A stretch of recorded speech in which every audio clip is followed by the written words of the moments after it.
Olá, tudo bem? Aqui é o Júlio Batiste, criador do site juliobatiste.com.br, sua sala de aula na internet desde maio de 2000.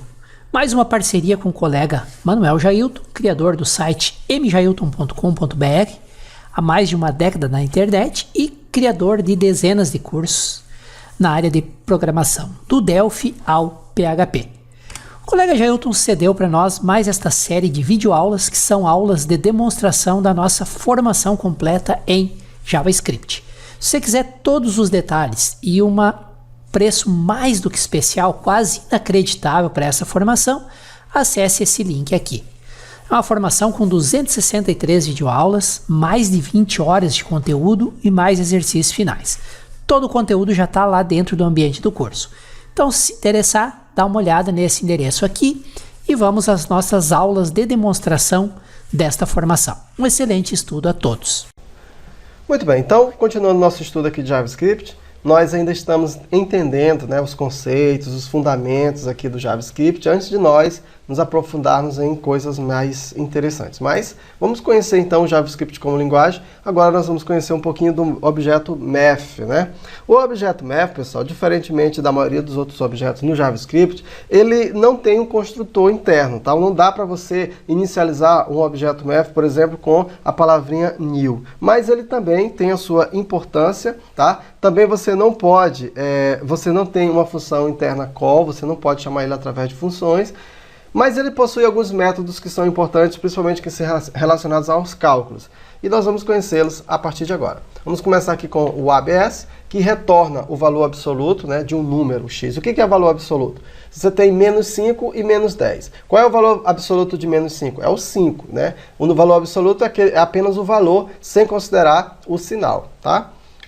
O max, ele retorna o maior número entre aqueles passados como parâmetro. O min retorna o menor dos valores passados como parâmetro. Temos o round. O round ele vai arredondar o número decimal x passado como parâmetro para o método. O arredondamento é para os números inteiros mais próximos. Pessoal, o round, o floor e o ceil, eles são bem, assim, confunde, tá? Se você não atentar, eles se confundem. A gente vai entender melhor a diferença desses três, O floor, ele arredonda o número decimal x passado como parâmetro para o método inteiro inferior a ele. O ceil, para o elemento imediatamente superior a ele. Mas isso a gente vai entender lá na prática, no próximo vídeo, beleza? Temos também o poll.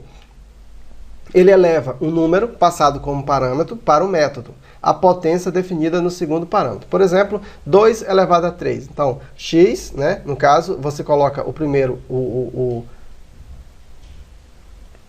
um vai ser a potência e o outro vai ser o expoente, beleza? Temos também o sqrt, que vai extrair a raiz quadrada de um número x passado como parâmetro. Você quer a raiz quadrada de 9? sqrt 9. Ele retorna para você a raiz quadrada. O random retorna um número randômico, considerado entre 0 e 1. Essas são as funções mais utilizadas, exatamente quando a gente precisa de números aleatórios. E o exp, x, eleva o número e, o número de Euler, à potência x definida no parâmetro. Temos ainda o log, que extrai o logaritmo natural na base x, definida como parâmetro do método. Temos o sin, que retorna o seno do ângulo x passado em radianos.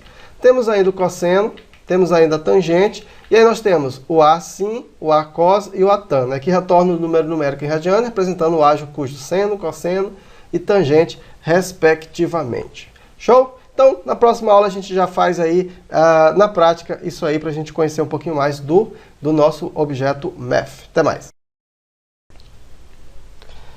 Ok, pessoal, prosseguindo, nós vamos agora então estudar aqui alguns métodos do objeto Math.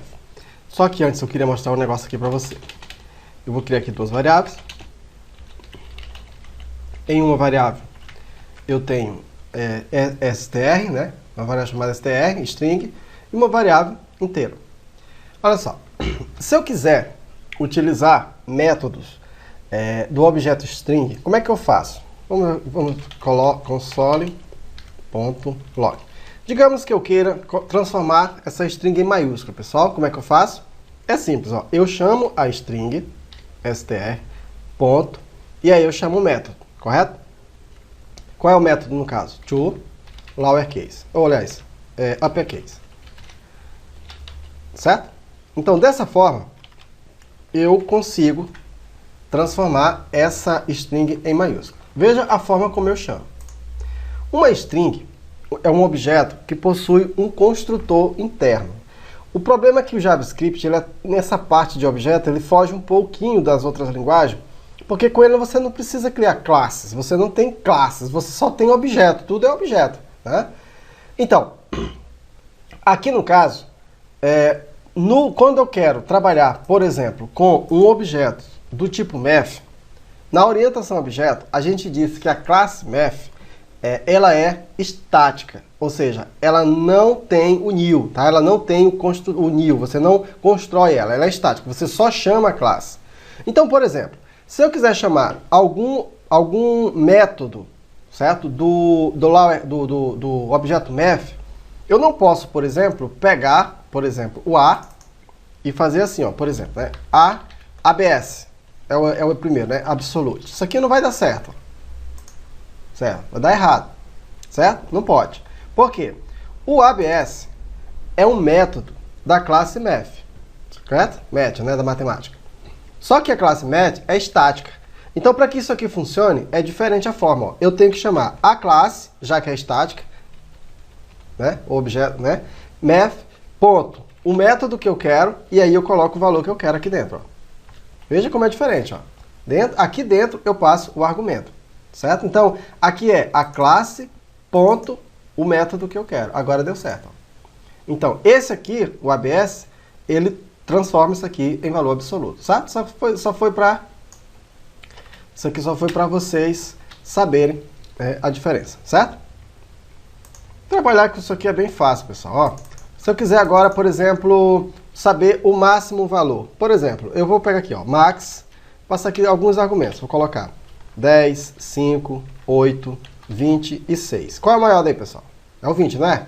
Então, o maior é o 20. Ó. Já imprimiu que o maior é o 20. Beleza? Se eu quiser o menor, pessoal. O menor, olha aí, ó, é o 5. Então, sempre assim, ó, math, a classe, ponto, o objeto que você quer, certo? Agora, se eu tiver um valor assim, ó, se eu tiver 5.6, certo? E se eu quiser arredondar esse valor? Se eu quiser arredondar, eu posso utilizar aqui um round. O que vai acontecer se eu usar... Vou colocar bem aqui, para você ver a diferença. Round.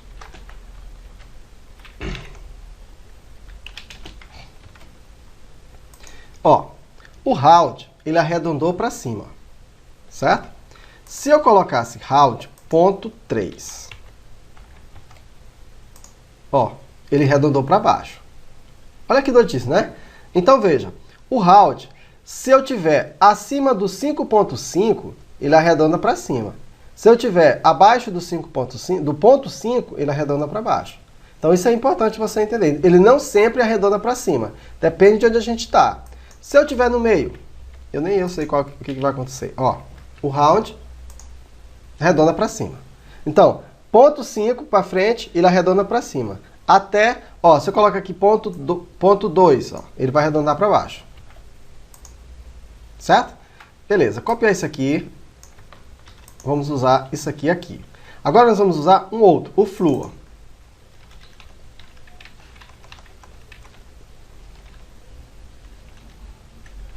Aqui vamos colocar ponto 5, tá? E vamos ver agora o flu. Como é que ele vai arredondar? Então, o flu... Opa, deixa eu botar aqui flu.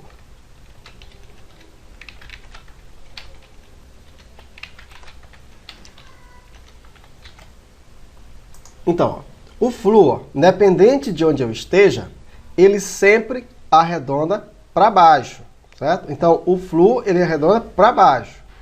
Agora vamos... E agora vamos ver o seio.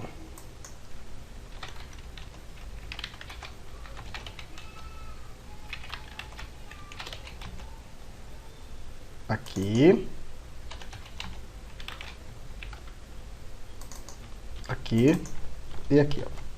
Ele vai arredondar. Só subir aqui para a gente comparar. Ó, então, o say arredonda para cima, o flu arredonda para baixo e o round, se tiver acima de 5, de 5.5 para cima, ele arredonda para cima. Se tiver abaixo de 5.5, ele arredonda, abaixo de 5 não, abaixo de 0.5, ele arredonda para baixo. Compreendeu a diferença dos três? É importante isso aí. Se você quer arredondar sempre para cima, não se preocupando com a faixa, então se você quer arredondar para cima, usa o seio. Se você quer arredondar para baixo, usa o flua. Se você quer, dependendo do valor, você vai utilizar o round. Bem, então agora, vamos ver aqui mais um. Podia ter feito assim para todos, né? Ficou bacaninha assim. Aqui, ó. Se você quer usar uma potência, por exemplo, 5... Ó, quanto é que vai dar aqui, pessoal? Eu acredito que vai dar 25. Por quê? Porque isso aqui é a base, isso aqui é o expoente. 5 elevado a 2. Tá? Vai dar 25. Se eu colocar 6, vai dar quanto, pessoal? 36. O contrário disso, a raiz. Aí você vai usar aqui o SQRT. SQRT. Qual é a raiz quadrada de 36, pessoal? Ó, 1 vai dar 36 e a raiz vai dar 6. Beleza? E aí você tem aquelas funções matemáticas, né, pessoal? Que, assim, a gente não... sim, eu tenho também o expoente natural, número de Euler, né? Se eu tiver aqui 2. Ó. Temos também aqui o logaritmo. Logaritmo natural. 15. Então, logaritmo natural, olha aí, ele já mostra pra gente. Aquelas funções matemáticas, função de seno, Ctrl D, função de seno. Você coloca aqui, ó, sim. Função do cosseno, coloca aqui cos. Coloca aqui o valor irradiando, certo? E aí, ó, e assim sucessivamente, beleza? Então, essas são as funções aí que a gente tem do objeto math. A gente pode utilizar, beleza. Fica faltando uma nesse grupo aqui que é bem importante, né? Mas eu deixar ela para a próxima aula falar só dela, que é a função random, que a gente usa bastante para gerar números aleatórios. Então, na próxima aula a gente conversa. Até mais. Muito obrigado por terem assistido a lição até o final. Lembrando que essa lição foi cedida gentilmente pelo colega Jailton, com quem eu tenho uma parceria de mais de 10 anos para a revenda dos cursos de programação do colega Jailton. Lembro também que esta lição faz parte da nossa formação completa em JavaScript, que é uma formação completa em back-end para a web, porque ele aborda HTML, HTML5, CSS, CS3 e JavaScript. Tem muitos exercícios, muitos exemplos práticos, é uma formação bem completa e bem atualizada. Você tem acesso vitalício, suporte a dúvidas e, concluindo todo o conteúdo do curso, direito a certificado de participação. Sem dúvidas é o curso mais completo e prático de JavaScript que você vai encontrar no mercado. E aí você pode pensar, poxa, um curso completo com 263 videoaulas, mais de 20 horas de conteúdo, mais exercícios práticos e de revisão deve custar bastante caro. E aí você vai se surpreender. Eu preparei para você que me acompanha aqui no canal no YouTube e somente através deste endereço aqui, uma promoção que beira o inacreditável. Tenho certeza que você não vai acreditar o valor tão reduzido, tão legal que vai estar nesse endereço aqui. Mas aproveite que é por pouco tempo e são somente para os 100 primeiros. Então, se você acessar esse endereço e o botão de inscrição estiver ativo, é porque ainda tem vagas no valor promocional, tá legal? Aguardo vocês lá dentro do ambiente do curso, tenho certeza que vocês vão aprender muito e numa área cada vez mais promissora, onde faltam profissionais que realmente dominam JavaScript, HTML5 e CSS3. Inscreva-se aqui no canal, tem um botãozinho inscrever-se vermelho aí, fazendo a inscrição vocês vão ser avisados em primeira mão sempre que um novo vídeo for publicado. Se vocês tiverem dúvidas, está dando erro em algum exemplo que vocês estão seguindo, críticas, sugestões e, por que não, elogios, usem por gentileza o campo comentário que está aqui abaixo do vídeo. E me ajudem a divulgar esse conteúdo, esta série de videoaulas, passando o endereço do vídeo para os seus amigos, colegas, conhecidos, compartilhando nas redes sociais. Quanto mais vocês compartilham, quanto mais acesso, mais lições eu trago para compartilhar aqui com vocês, tá legal? Um excelente estudo a todos e muito obrigado mesmo por terem acompanhado essa lição até o final e até a nossa próxima lição.